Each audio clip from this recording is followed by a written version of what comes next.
Commence primary ignition. I'm just not the hero type, clearly. What a piece of junk. Enterprise, this is the captain. I got a bad feeling about this. It's all part of the plan. Engage. Welcome back to Podcast 2 for 1. I'm your host, Donovan Thompson, with my co-host, Daniel Wingfield. In today's episode 159 of Podcast 2 for 1, youtube.com/2for1 studios, the best place to consume the content. And if you haven't already, hit that subscribe button and notification bell. That way, you're updated on all future episodes of Podcast 2 for 1, as well as the cool content of 2 for 1 studios. And if you didn't know, and let's be honest, you probably didn't, we are sponsored by Kapow Comics, located at 4047 East Kill Avenue in Sherwood, Arkansas, though they have comic books, collectibles, graphic novels, and of course, special guest appearances throughout the year. Kapow. Kapow. Daniel, it's episode 159, and we're talking the last two episodes of The Mandalorian, as well as kind of season 3 overall. And then I think we're also going to kind of touch upon some of these Star Wars Celebration announcements, particularly the 3 movies that were announced, because they kind of tie into Mando and some other Star Wars things. So, real quick, my thoughts on Mando season 3, and I want to hear your thoughts, or these last episodes. First of all, Rick Fumiyama, he directed these episodes, and I come to find out that he has directed kind of like my favorite episodes throughout seasons 1 and 2. He's always has like the best action, some really great just directing and flow of camera, and just how he tells a story. And so I kind of went into this kind of thinking, okay, maybe there's some like shining light here in terms of season 3, because both of us have had issues narratively throughout this process this last few weeks. And sure enough, I think Fumiyama, he come in and we got a different tone with these last episodes. We got kind of like what I felt like we should have got the whole season. And even though there's narrative things that obviously are going to trickle into this because of all the other 6 episodes, I found like overall, I really enjoyed these 2 episodes. I think they're really strong in terms of tying in some of these things together, and just obviously having some great action, and kind of also putting Mando a little bit and Grogu back into the forefront a little bit, which I think is, to me, the point of the show. And surprisingly, it kind of wiped the slate a little bit, and also gave us some context into some future stuff, some cool lore things. And I was surprised at how some things wrapped up and how some things didn't. So overall, I enjoyed both these episodes. I can say that, season 3 is not what I wanted. It kind of dropped some of these narrative threads I thought were important from season 2. But based on this and Star Wars Celebration, I kind of see a potential light around the corner.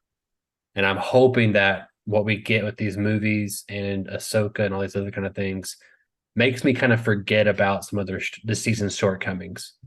But overall, I enjoyed these last episodes, and I was already in for season 4 before season 3 dropped, but I'm still in the game. I'm not going to not watch it, Sure. Yeah, no, I agree with you. I think these last 2 episodes were the standouts of the season, just in terms of, interesting stuff happening in them, plot and, relevant character beats and all these kinds of things. And then also just in terms of the style, I feel like in a lot of ways, these last 2 episodes reminded me of watching like the Clone Wars cartoon series. Just, I don't know if it was, because it's this thing of like, there's still these cartoonishy moments a little bit. Like the fact that Moff Gideon and the Empire call it the Shadow Council, they call it the Shadow Council, is a little bit like, guys, just call it the Council. Like, you don't have to like be that on brand, you know what I mean? Like, it's just, you're very on brand. That's one thing about the Empire, is that they're always, they don't hide too much, No, right. Yeah. And then like, so there's little things where I'm like, but then I started thinking about, I'm like, but this is like what you got in the Clone Wars. Like these last episodes very much felt like, and you kind of maybe accept it more because it is a cartoon, and like you realize that a large market of this is kids that need less nuance to understand.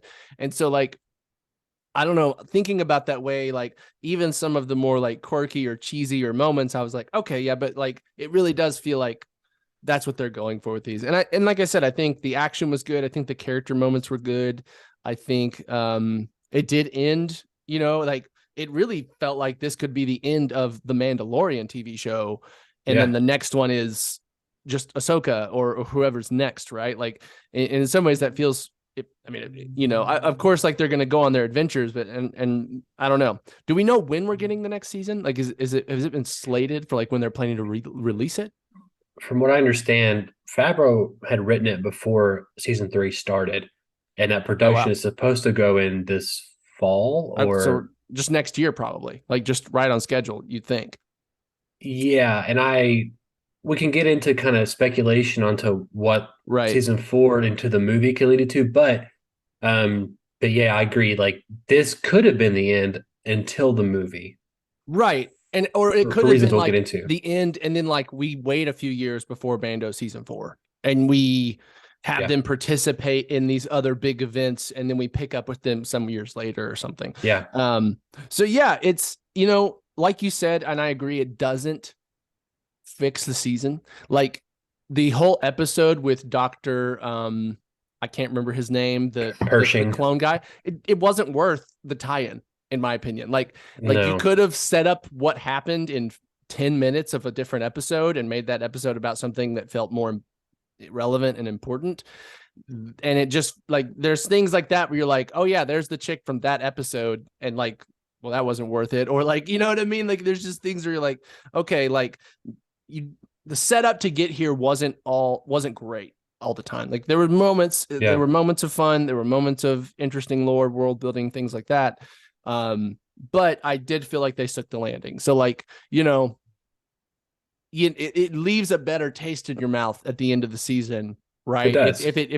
If the ending is better than the rest of it, even though the rest of it should have been better, it's like, okay, well, a little bit is forgiven. Not all is forgiven, but a little bit is forgiven.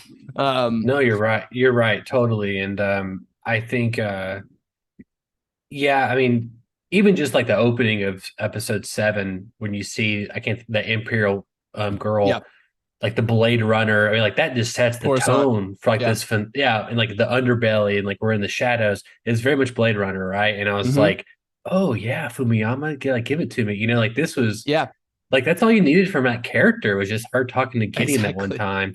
Yeah. And then the whole perishing episode, I guess again they're trying to fill in some like how bad the New Republic is, but I still think it didn't even do that for me though. Like it did. I know she was the one that killed him. Like it's like this thing. I know. Like they didn't even make the New Republic look that bad. If you're trying to set them up as like this mindless, like mega government that's too controlling and like has all these rules and regulations, and therefore people are exploiting them, like with red tape, like kind of like our government, right? Where like there's a lot of corruption within the power of the government.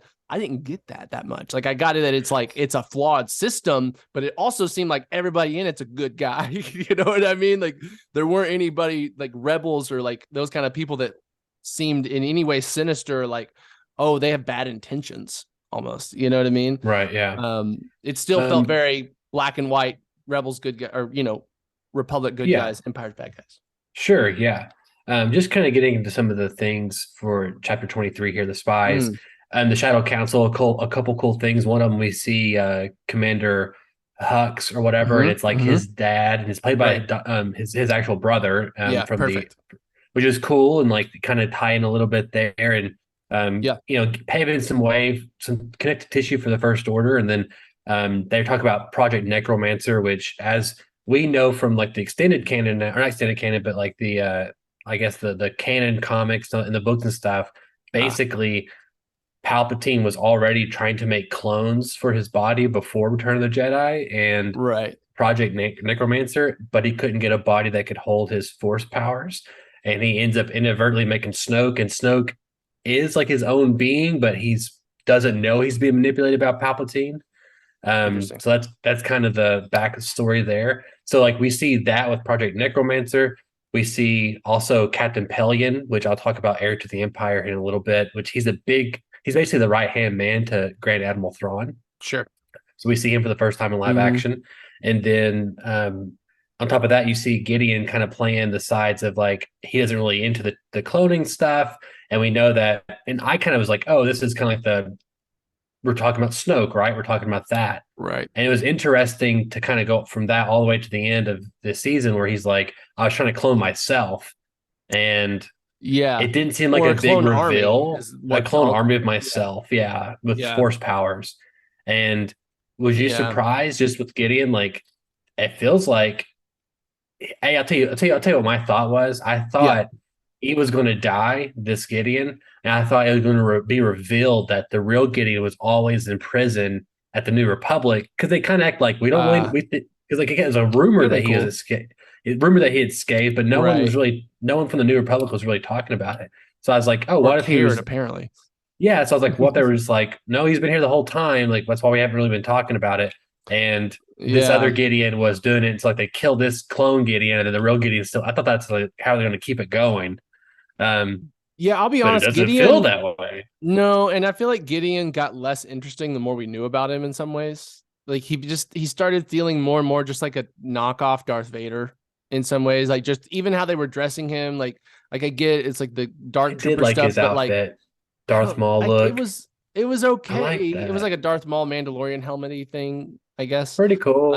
It's a cool thing, but it's also like, but why? Like, why did you make it with the horns like the Darth Maul people? Like, what Well, is the I point? think part of it was because in Clone Wars, Darth Maul is going for the dark saber, and like he's making like his own Right. sect. So I think there's some ties there with like Darth Maul Okay. and the dark saber.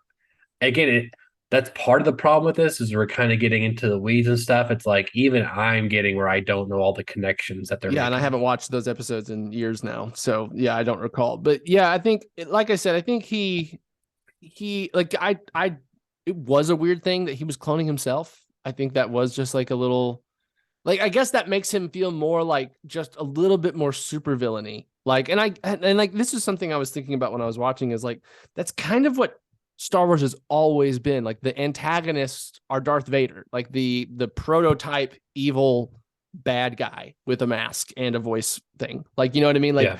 Darth Maul, a devil guy with horns on his head. You know what I mean? Like they're unless you're talking about Palpatine or Dooku, which are much more layered and nuanced antagonists that have like, you know, interesting motives that are guiding them. The rest of them are kind of just mustache twirly a little bit, right? I would say Palpatine is granted. I just rewatched the first the episodes, the prequels, just last week. I've been a Star Wars kick because of leading up to Mando, and again, I'll get into the Empire in a minute. Because the Star Wars Celebration and Jedi Survivor's coming out pretty soon. Yes. So like, but I mean, they do give Palpatine some like backstory, and it's more like his actions or backstory in his actions. But Palpatine's always been. I mean, there is some books on Palpatine, but it's always just like I just want to rule everything and live forever. It's not. You're right. Nuanced at all. Okay. Like a Gus Emperor Fringman Palpatine or something. isn't. Chancellor Palpatine is interesting. if I'll say that, like his actions are interesting. He's not interesting. He's still just I want to roll everything because I want to roll everything. Fair. Yes. Yeah. Okay. You're right. But yeah, I think so. He does fit within that archetype, right? Gideon. But I guess, you know, and I don't know, but yeah, it was an interesting decision with the clones. Well, I think what you're trying to say. It's surprising too, because the actor they have for that. And, you know, he's done great as Gus Fringman on Better Call Saul and Breaking Bad. And you kind of think that he would want some more meat to his role other than just being that villain, that black and white villain. Yeah. But also maybe it's like he's just I think he also likes a paycheck. And I think it's one of those things too. This is me. If I had been an interesting villain on Better Call Saul with nuance, you're like, hey, you want to be in Star Wars? And it's kind of like, you know, I'm just for the ride, but I get to be in Star Wars. Like, if you want to come up season 3, you want to hold lightsaber? Sure. On screen? Like, yeah, I mean, like, I'll do that. Like, I mean, I won't, it won't be like Shakespeare, but like, I'm going to have fun and die in a fight battle and Star Wars and lightsabers. Like, you know, I mean, there's an appeal to that, I think, as fans, especially, and he has to be a fan to, you know, I think. Oh, yeah. I would think How can you be an actor and like, at least understand the importance of Star Wars as an anyday modern actor? Yeah, absolutely. You know what I'm saying? Absolutely. No, you're right. You know, it keeps becoming weird though, living in this like post Andor world where we have had Star Wars Shakespeare. And now, and like, you know what I mean? Like it is like if Andor's never happened, maybe I feel different about this too. right? I We're in think, a post Andor world, yeah. yeah, we're in a world where like literally we got two monologues, which are usually like not like you think of a monologue, it's not interesting. You know what I mean? It's not, yeah. And like we get two of them from two different actors in that same season that are just like showstoppers. And it's like, yeah, I just think it is a weird thing now where it's like, now that I've, it's like, it's this weird thing of like, George Lucas made the first movies and they're action adventure movies, right? They're not, that's kind of the point, is just fun and action and a little bit of heart and a little bit of mysticism, whatever. And then the prequels are like these like political, like almost like espionage films at times, like some of them are, and like figuring out mysteries, figuring out who's behind that. Probably the first one's more of that traditional action adventure, but like the second two are more like that. And it had that dialogue that wanted to be adult Star Wars dialogue, but so much of the time fell flat. And now it's like, I feel like with Andor, we saw that vision completed.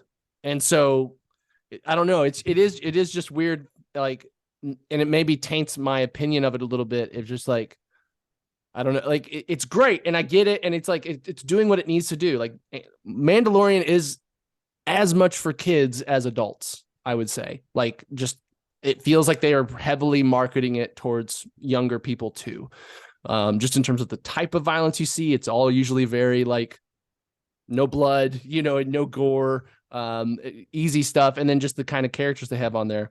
And so I get it, and I think it's like, now that I've had grown up Star Wars, it's hard not to always want that, at least there somewhere, maybe.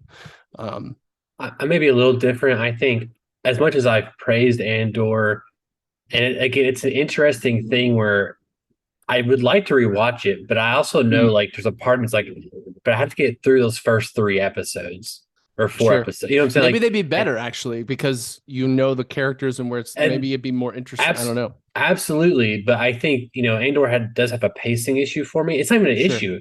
It you have to stick with it, and it builds to something great. You're right. And I think that's part of its charm, but I also think for me, the best version of Star Wars is most of season 2 of Mandalorian, and then is seeing like Luke fighting lightsabers in the last season 2 or whatever, or seeing him train Grogu and Boba Fett, and seeing like a mix of like in these last 2 episodes are like, if every episode was like this in terms of just quality, and you're getting lore mixed in with lightsabers and cool action sequences and the Force, to me that's peak Star Wars. I would always lean more towards the action adventure Force. Like even just watching the prequels last week, like I have so much fun like watching the Duel of the Fates, and then watching Yoda and watching Count Dooku, and then watching Anakin, and then kill Count Dooku, and you see Palpatine talking to him at the opera scene, and like talking about the plague. It's like all that kind of stuff is just like, damn, this is Star Wars to me. And obviously it's nostalgia too. Sure. But I think I don't know. I think that's kind of where my heart lies with it all. I do want to talk a little bit of just a few key points here. Yeah. One, just in terms of these last episodes, how do you feel about Bo-Katan in terms of where she's at now? Do you think it was necessary to sideline Mando to get to this point? And then also, is it anticlimactic with the Darksaber, or are you glad that it's not here anymore? That way, it's not a thing anymore. So we can go into something else. No, we have one less lightsaber in the world. It's a bad thing. There should be. It's a national tragedy if we lose another lightsaber in Star Wars. Like there's not enough lightsabers. That's the truth. Yeah, it's an interesting thing. I also, I think beginning of this episode, of this season, I would be like, yeah, this is the season where they liberate Mandalore. And then halfway through the season, I was like, well, maybe not, because it's like not focusing on that as much. And then at the end, we just did. And so there's part of me that was a little surprised that they got all this done in the last 2 episodes, that this was the last 2 episodes, that they won, they retook it. You know what I mean? And I agree. To do that, they kind of had to sideline Mando, right? Because it is more Bo-Katan's story. I mean, it started in the Clone Wars, like kind of this arc for her. And so you kind of had to, I guess, if this is if this is the story you're going to tell in The Mandalorian. But I did think, by the end of, it was really more episode 7. Episode 9 felt much more like a even split and really kind of focused more on Mando and Baby Yoda saving the day by the end kind of thing. Yeah. They were the ones to show up and save the day kind of stuff. And they like conquered stuff together, all that kind of stuff. And so, yeah, it was interesting. I think it worked. I think, yeah, like I said, I wasn't expecting Mandalore just to be all like in some ways wrapped up at the end of the season. And it will be interesting to see how all that goes, because I think, like the expectation would be that maybe the Mandalore was a thriving city planet again during the sequels. I don't know. I don't know if there's That's any the like issue too, official like, lore thing. Like, yeah. did the First Order blow that up too when they shot the big giant Super Death Star? I don't know. So it's like I'm curious about where it's all going, because that makes sense. But it worked. It didn't bother me too much, probably because it didn't last much more than an episode. Yeah, I mean, it's, part of me, I love the idea of the Darksaber, and I think that it's a cool thing. Again, I was always like, man, I wish Mando would get this and blah, blah, blah. Sure. I do think that they should have ultimately made a Bo-Katan 3-episode miniseries or something where Mando is part of that too. And then that's more dealing with this kind of stuff, or something shorter or whatever. Yeah. And then you deal with like Mando's, like him on his own this season with Grogu on his own, and they come together to do something that's whatever. I think there's a lot of different ways you could have done this that have been more satisfying, that didn't take away from the show. But it is nice to see them at the forefront again at the very end of the season. In terms of making decisions together and just seeing them fight together, like we come from, just even 2 seasons ago of like, he's always trying to save Grogu, but now it's like Grogu's doing these forced pushes and pulls and saving Mando, and that's fun to see and stuff. And I think that's the robot like it shows what was funny. That was a great way to have comic relief that didn't feel like silly, I guess. Like it fit well, and then it like kept being used for like nice little moments, like when he walks up the end is no. Exactly. I loved it. And I kind of feel like too they did almost a small retcon in the fact that it feels like Bo-Katan needs Mando now as much as Mando needed her in terms of like saving the day. And I feel like it was really like they were kind of nerfing him a little bit this season, and she was always the one doing stuff. It's like like they did it together, and like they kind of and with Grogu. So I kind of felt like, okay, it kind of made a more equal playing field again, which I felt better about, especially because to me, it's a show about Din Djarin and now Din Grogu, which is a great name. Sure. It's a great name. Yeah. And I think the way it ends too, obviously they said they're going to go out into the outer regions, which kind of leads to Ahsoka, which we got more information about at Star Wars Celebration. Obviously, we know that Grand Admiral Thrawn is coming in live action, played by Lars Mikkelsen. Mads' brother. Lars or his? Oh, okay. Mads is the other one. Okay, yeah. Sorry. Yeah, and so I think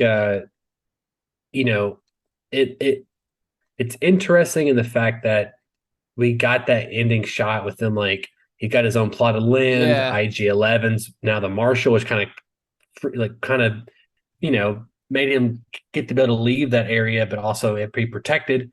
I think I mean,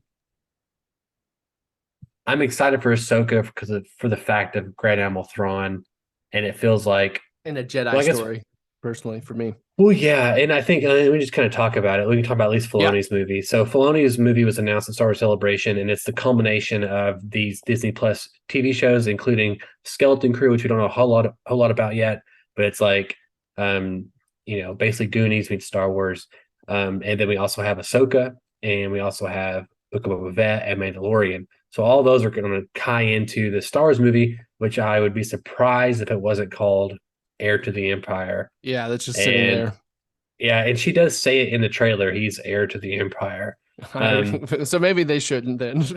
Yeah. She says in the Maybe trailer it for shouldn't then. Ahsoka, but I think they still should because like Maybe it would so. be the Yeah. dumb thing to not do. Which kind of brings me to this. I've actually been I've never done audiobooks before. Mm. And it's kind of a hard thing for me to completely wrap my head around, but I'm almost done with Heir to the Empire. And the only reason I didn't read it, was because it couldn't get here fast enough to read and to like ship The it. And I original just, Timothy Zahn books. yes, yeah, Oh, yeah, wow. exactly. And so I've always wanted to read them because I've like this is considered to be Yeah. a true sequel trilogy. Right. And I've finally anyway it's been the Star Wars high the last couple of weeks, and so I'm almost done with it and getting to see Pelion and Grand Admiral Thrawn and fighting Luke, Han, and Leia and that kind of stuff. Yeah. So I Is think it'd Mara be cool. Jade in those books? Does she get Yeah, introduced? she's not much, but she's Okay. introduced in those. Yeah, Okay. and yeah, she's very small part so far in it, and I'm Gotcha. almost done with it. Is she's still evil at this point? Like She's in this evil, form? yeah. She still yeah. hates Luke, yeah, Yeah. for something. I don't know why yet, but I know Sure. she doesn't like him. But yes, so everyone knows like Tim, you were talking about these one-note villains. Thrawn's kind of considered one of the more interesting ones. He's surrounded by high art. He's a tactician. You know, he still has, it feels like he's doing it in service of the Emperor or of the Empire of like this Right. control in the galaxy. But at least he's a more nuanced character. He's not just like cackling and shooting out force lightning out of his hands and that kind of stuff. He's always his eyes cutting you with his eyes is like a big thing. So it feels like Ahsoka's laying the groundwork for, because like it's what kind of also is like he was originally in the Legends canon, which is like the stuff that Disney forgot on the Outer Rims, and then he comes after Palpatine is done. They kind of sent him off to the outer regions in Rebels, and so it's kind of like they kind of set themselves up for like an Heir to the Empire situation, right? So he's coming back in. Ahsoka's looking for Ezra Bridger, and then you have Mando now going on the Outer Rim to find Imperial people. So it's kind of like to train, I guess, almost like a pilgrimage for Grogu. Yeah. Which I think is, it gets us back to like the mission of the week, which I'm not a big fan of, but maybe if they can tie it into all these Grand Admiral Thrawn things, it'll be okay. But yeah, I mean, I'm excited for the idea. The thing is, it sucks because I don't know why, and maybe they will bring him in, but I just don't know why Luke, Han, or Leia would be involved if Grand Admiral Thrawn is around in this time period. Yeah. And they kind of alluded to it a little bit, saying like, well, the galaxy's pretty big and all this kind of stuff. I'm like, yeah, but I don't know.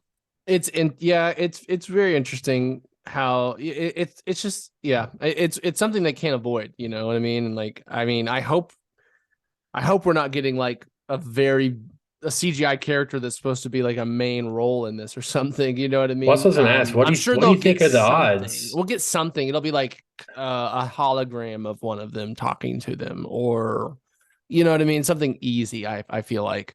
But do you think we'll get Luke and Leia even? Do you think that will happen? I mean, what do you think? I think Leia is more likely, maybe, because she's like at this point, Luke's just doing Jedi shit, and she's like, is she either like the head of the Republic or like very high up in it? So I would think she would be the more natural and just story wise, like that would be involved potentially. Yeah, it's a sucky thing, and it's like this is the part of that when we talk about that, that's where I'm ready for Star Wars to move on from this era a bit too. Like, let's skip ahead where everyone's dead that we ever casted in these movies, and just start with a fresh page where we're just telling new shit. And maybe that's the Rey movie is essentially that. It's like 20 years in the future. So next up is already 15 dead. years. Everyone else is dead. So yeah, at that point, that's what we're getting. But it's like. But it's with Rey though. So like that's my question to you. So we're getting this movie with Rey 15 years after. Sure.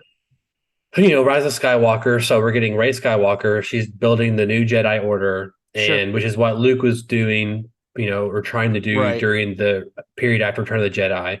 So we're getting that bit again, but now with her, which is.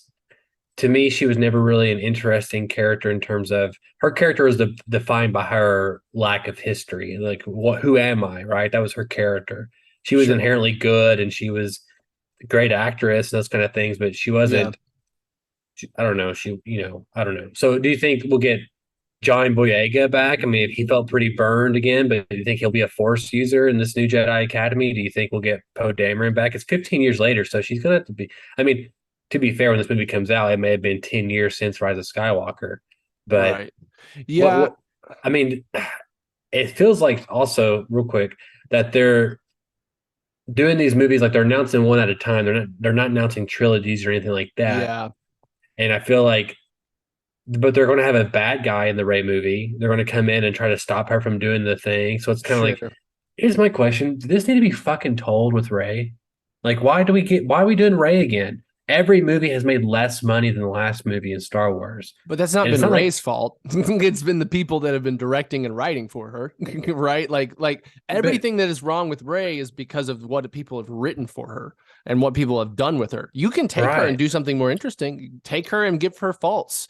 Take her and make You her have like can. interesting character shit. And I do get it to some extent. But why? Like, But why not just wipe, like what you're talking about? Why not just wipe the slate clean and do a new character and like not have that Yeah. baggage and I like get would agree. and get new kids into this character and then be like, hey, old fans, this is a new character. You can get like Mando. Like, there's a character that it's got the elements of the things you like, but it's a new character and go with him now. Like, I don't think anyone doesn't like Mandalorian. I don't know, or did Jaren, like, why make that decision? Why have the baggage? Part of what we've learned with Disney and Star Wars is they're like scared out of their minds of risk, I think. And like, I mean, Disney doing something original with Star Wars has only happened a couple times since we've had them back. You know what I mean? Like you could say, I would say that like Rogue One and Andor feel like original. Like, we've never had Star Wars like that, just like that before, right? Solo was a mediocre movie, but like it was fine. But I think like when you look at the sequels, it's like the one time they let someone go off book and do something different, it screwed on over, right? Like JJ made a movie, but he basically made New Hope again. Ryan Johnson goes off book a little bit and does something original, and hopefully the lesson they didn't learn was don't do things original. You know what I mean? Like, and so like, and even when you look at the shows they've been putting out now, they're modeling them after a very successful series like the Clone Wars, just in terms of like style and theme and types of characters and types of stories, I feel like.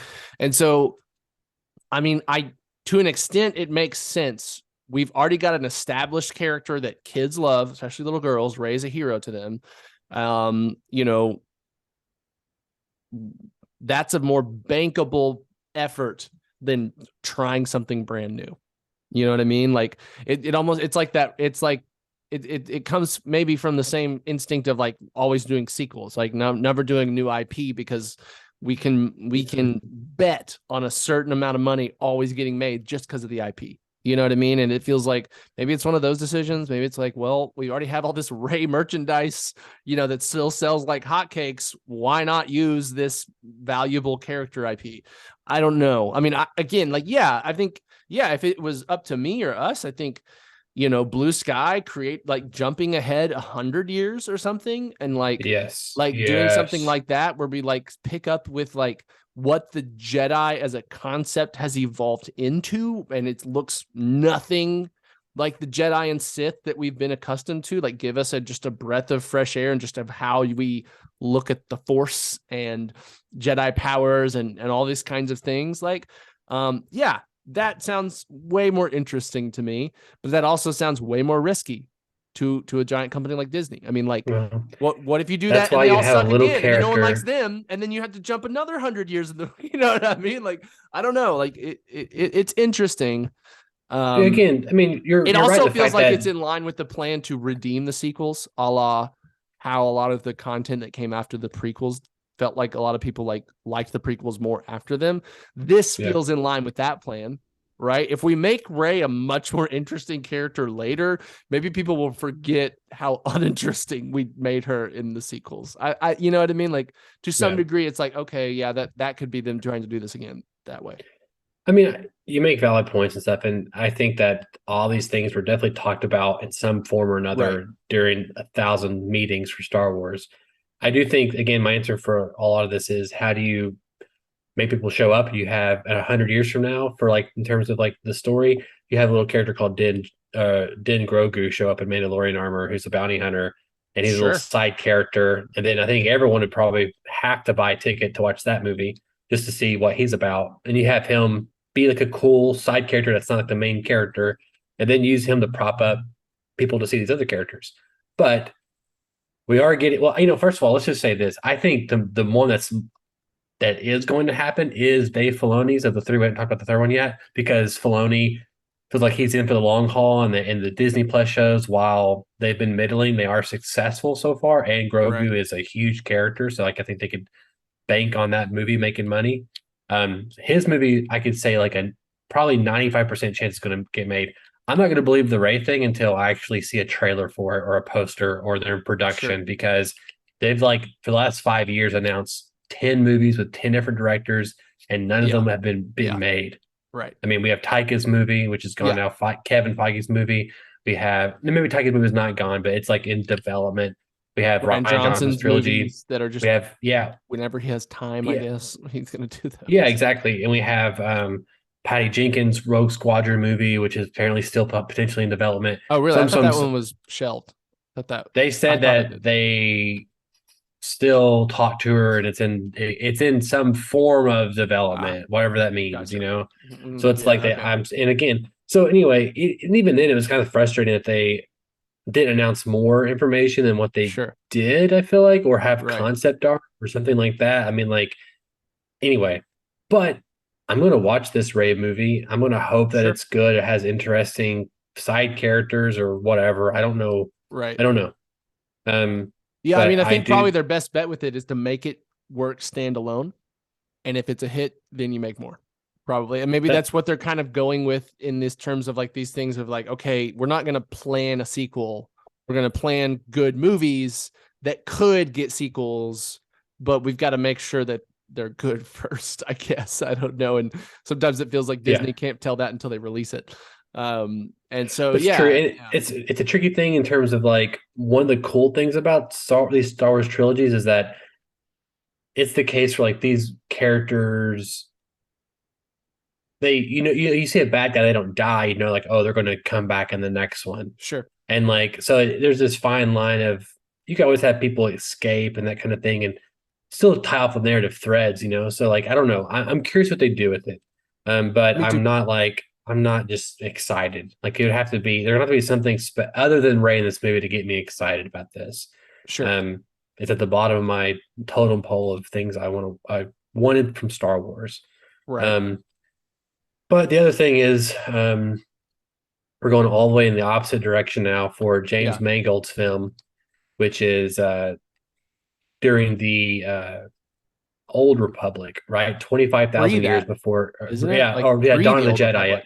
25,000 years before the Old Republic. You're right. It's like the So it's like, beginning of Force power. yeah, the start of the Jedi, or like the start of like Force people and the Jedi and that kind of stuff. And it's James Mangold.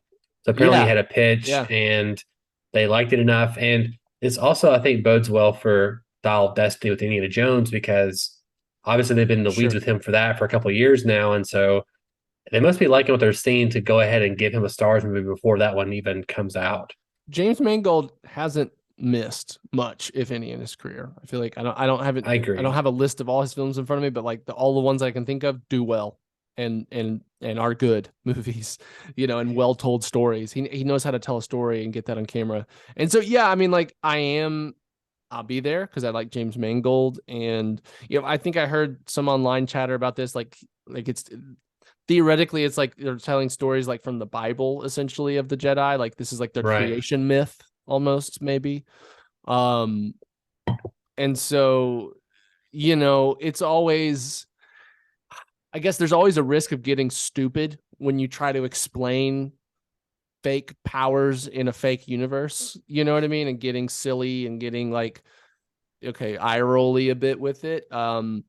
But I'm hopeful they make it cool, you know what I mean? And like, I'm always down for good movies. And if they can make a good Star Wars movie set in the past, sure. It's always going to have that tag of it's a prequel, And it's weird. This thing, it's a prequel in a fake universe that has no present day. You know what I mean? It's not like there's a present day in Star Wars. You're right. There's not an AD or B. It's when it is, and like the present is just the latest movie in the timeline, essentially. But it is that weird thing of like, yeah, but it's so we'll see. I mean, like I mean that's another one where I'm like, I'm That is sure a if funny it does point, well, it'll be its own thing.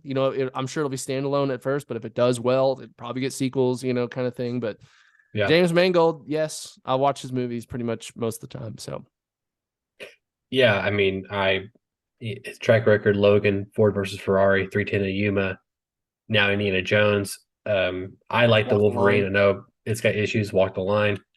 And so he's one of the best working directors in Hollywood right now. Yeah, And so in terms of consistency and quality, he is. and they're also like a mix between more like dramas like Yes. 310 to Yuma or Ford versus Yes. Ferrari, where they're kind of like character pieces.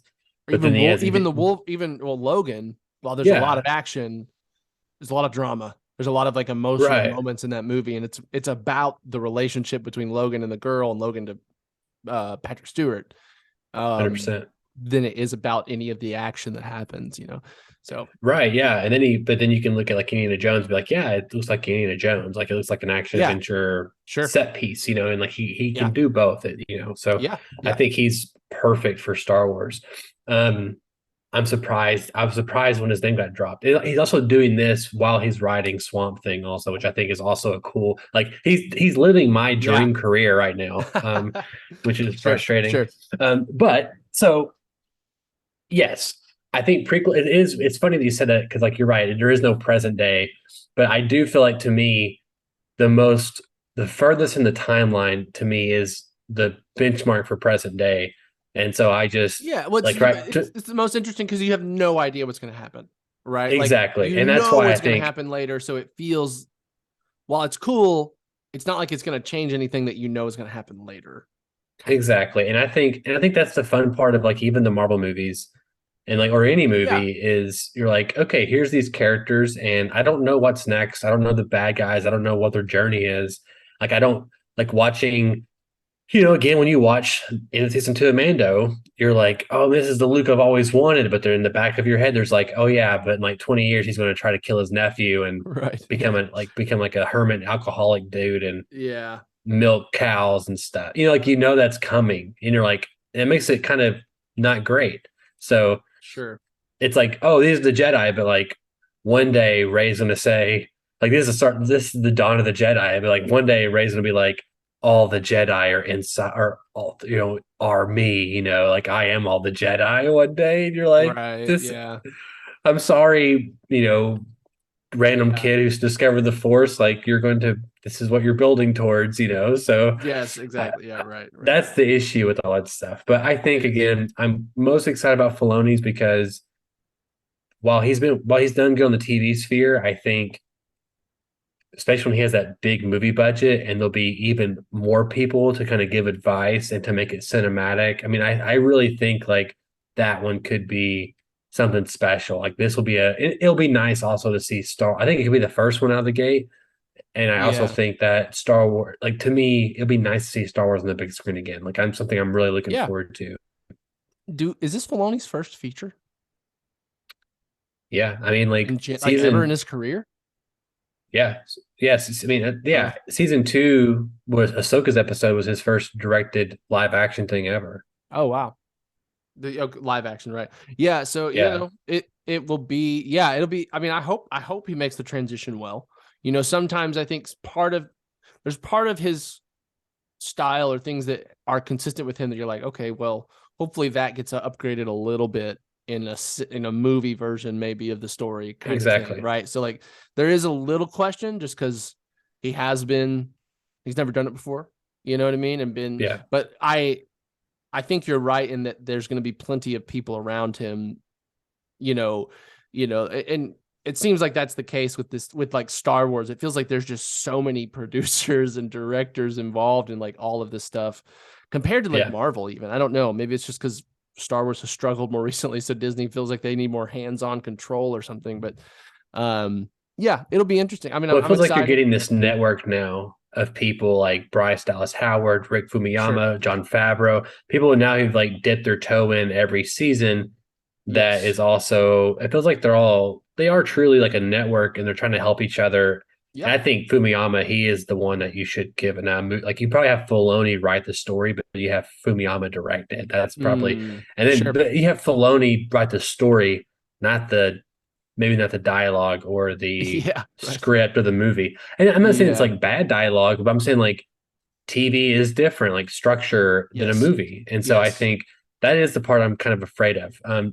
Although we talk, if you like think back about Ahsoka's episode, we were like, we love the samurai inspired Mhm. cinematography and all that kind of stuff. And Absolutely. I think the big stress test here will be Ahsoka, because he's I agree. basically the showrunner for that whole show and the head writer. And I don't think he directs every episode, but he's definitely it's his baby. It's like his Yeah. baby.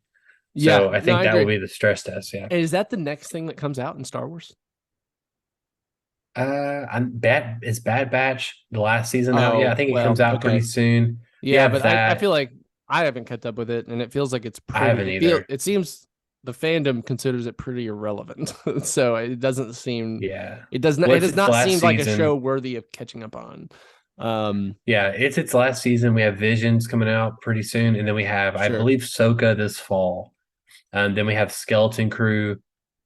We don't know anything about Boba Fett season 2. Mando maybe next Gotcha. a year and a half from now, maybe. I doubt it'll come out the same time this season did this next year. Sure. Yeah.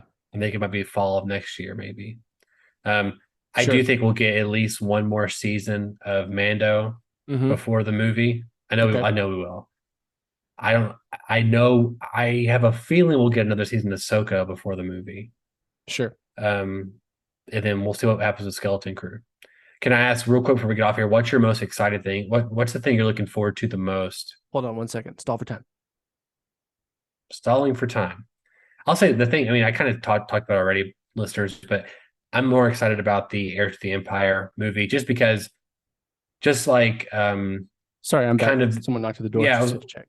no, you're fine. I think the thing that I'm most excited about, it's the same thing I had. I did this with Rise of Skywalker. I kind of kept just playing in my head the title for Rise of Skywalker meant Luke's coming back. Like Luke's coming back somehow, and they're going to resurrect him. And he's going to come in and save the day. It's all going to be good. I'm going to feel good about this trilogy. So I think I'm doing the same thing with Heir to the Empire. I'm like, please have Luke. I think by the time that comes out, they'll have this AI stuff better than it is now. And honestly, if it was to the quality that Luke is in season or Boba Fett, I know you're not okay with it, but I am. Like, I would rather have that than not have Luke at all. So I think I hope Luke's in Heir to the Empire in a good supporting role at least. Sure. Maybe Ahsoka leads it and he's doing other things that's helping. Yeah. But how do you do Thrawn and not have Luke there, or even Han or Leia? I don't know. Yeah. It's an opportunity for them to do the true sequels different than we got the books, but Yeah. a true sequel trilogy. Again, I get it, but it's going to be a paper thin character. Question. You know, do you think, what if they recast? They won't do it, but what if they recast all three of them? Would you be on board then? Absolutely. You can tell real stories with real humans. Much easier. Like have characters with arcs. Yeah, absolutely.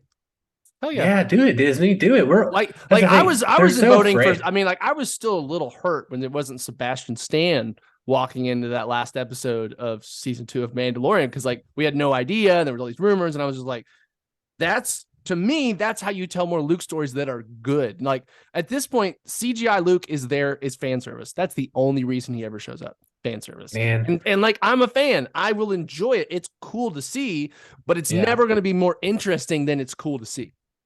Like that's the extent of how interesting that can ever be for me. That's cool. It's cool to watch him fight with lightsabers and you really can't see his face because you know what? That's cool, but that's all it can be. It can't be awesome. It can't be emotional. It can't be like good character stories. And that to me is just I don't know, that's. I agree. That's what I would do. So I 100% agree. I think they're so scared of recasting them because they think the fan backlash. But the thing is, they don't understand this. There will be no backlash. Every fan would be thrilled to Yes. be getting a new Luke, a new actor playing Luke Skywalker to get more Luke Skywalker. I mean, they literally already did it with Alden Ehrenreich. I mean, they did it with Han Solo. They've done it once, and that wasn't the bad part of the movie. Okay, that's not why that movie wasn't good. I felt Alden Ehrenreich did a good Solo. It wasn't, and I feel like Disney thinks that's a big part of it. I mean, were the people who were turned off to it? Of course. But that movie didn't fail because of that. It fell because of the character around that. So, like, I can still. It's funny now too, because like they were trying to force so much of his backstory into these quirky moments. Like, oh, you don't have anyone. You're Han Solo, or like all these just like we're going to explain how he did the Kessel Run in 12 parsecs. We're going to go back and fix the plot hole of parsecs being a unit of measurement, not time. And it's like, guys, no, you don't need like it. Like sometimes, so much of the time, it's like Disney feels like it's just like they're trying to appease the fans so much that they never. If it just that worry of like, hopefully they'll keep doing something interesting, because like if you're just trying to meet people's expectations all the time, you're going to be incredibly predictable all the time. And I just think. Yeah, it's like, yes, I want new Luke, I want new Leia, I want all this. I want them to tell the heirs of the Empire with all of them involved like they would have been in and yes, I want, it's just, but could you imagine Alden Ehrenreich, who is Solo? Imagine him, Carrie Fisher's daughter, and then Sebastian Stan playing Luke, Han, and Leia, and then we get like, and you still have Ahsoka, you still have Mando, in this Heir to the Empire trilogy.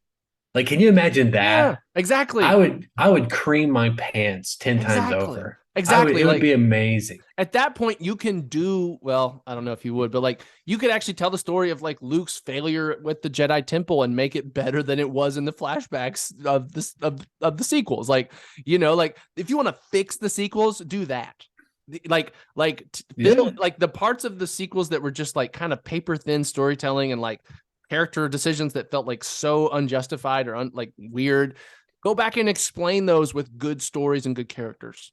That would make me feel better about the sequels. You know, it's not going to be because, you know, you explained why Soak was actually cool when he never was. And I don't care how all this stuff you can fill in. It's not going to make him cool. Like the fact that he was a fake antagonist and like existed for almost no like, it's just like, you can't fix that. That was just a bad decision. Just move on. Man, you can't fix the fact. Here's the other thing with Daisy the movie. It's like what I'm very skeptical of is like, what's her like ideology going to be in? Because like at the end of Last Jedi, they didn't destroy the books. She saves the holy Jedi text, which just felt so counterintuitive to like the message the movie was trying to say about the Jedi. Like, it was like, wait, what? Like, I thought the whole point of this was like Luke's right, and we need to burn them and move on.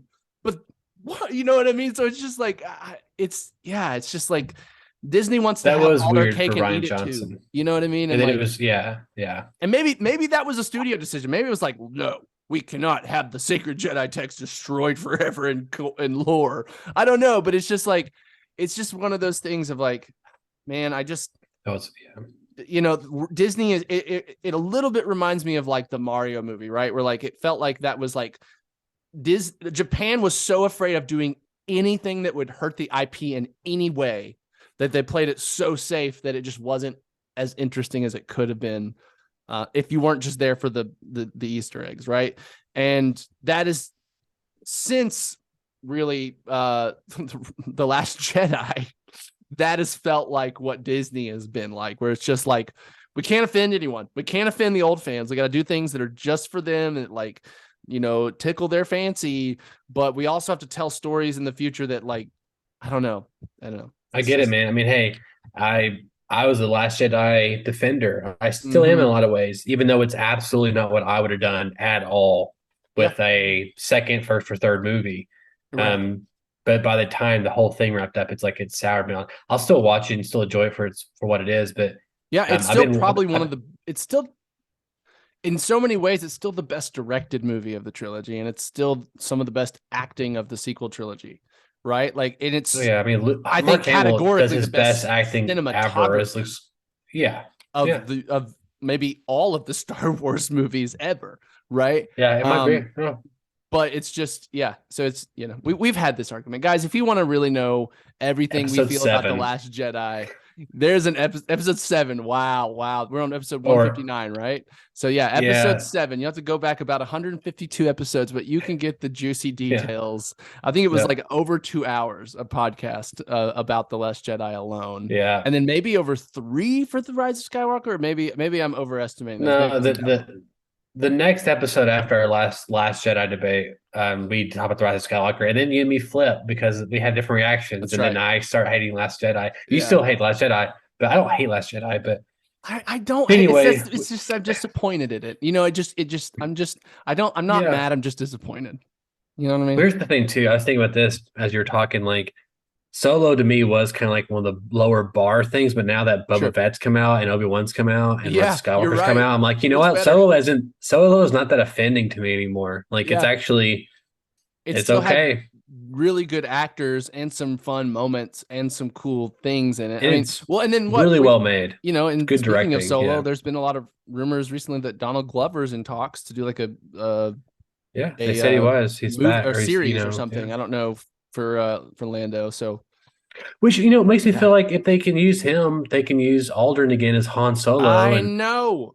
It's just like it's so weird how they it is where who they feel like it's okay to recast or something, and it's weird.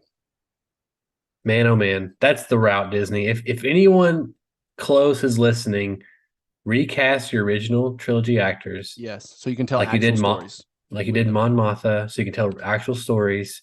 And we'll be okay with it because then we'll have Luke fighting Admiral Thrawn. We'll be okay with it. Yes. Yep. Agreed. All right.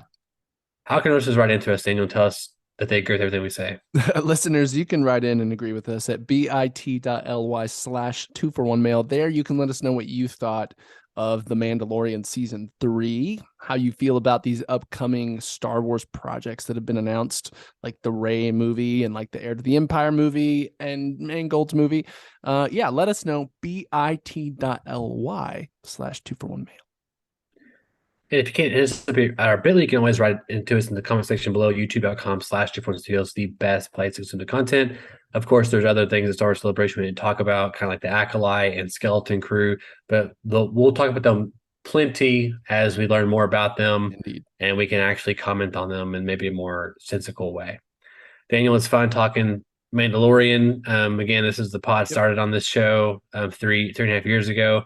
We're 159 episodes in now, and I'm looking forward to talking Mando season 4 when we probably are in the 200s, So and then I am, even though it's not what I would do, I am still very excited to see this Dave Filoni, me too, Mando universe movie. Because listen, I'm always gonna. I don't care how bad Star Wars get. I'm always gonna hope they can turn it around. You know what I mean? Yeah, and I think sometimes I'm like, maybe it just needs to crash so hard that Disney just will give it to anyone and they'll give it to someone that'll do something interesting. No, I don't mean that. But like, it's like as much as some things frustrate me and disappoint me, I still always, I know Star Wars is such a rich universe to tell interesting stories in, and stories that to me will always be nostalgic. And so like, I'm always going to root for it. I'm always going to hope that they will surpass my expectations, that they will surprise me in ways that they haven't.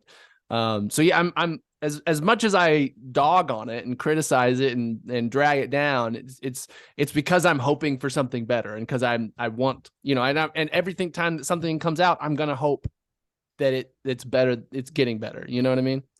Yeah. And to be fair, season 3 is not the worst Star Wars we've ever gotten. No, it's just that we have the synapses in our brain. We see the pathways to like perfect Star Wars, and like it's mind-boggling when they don't do it. I think that's the problem. And again, it's a post-Andor world now with Star Wars series. You know what I mean? I really think we would have maybe felt somewhat different about this season if Andor had never come out. True, it's very possible. And we'll get more Andor next year. So I mean, there's always that to look forward to as well. Indeed. All right. My name is Donovan Thompson. I am Daniel Wingfield. And we have spoken.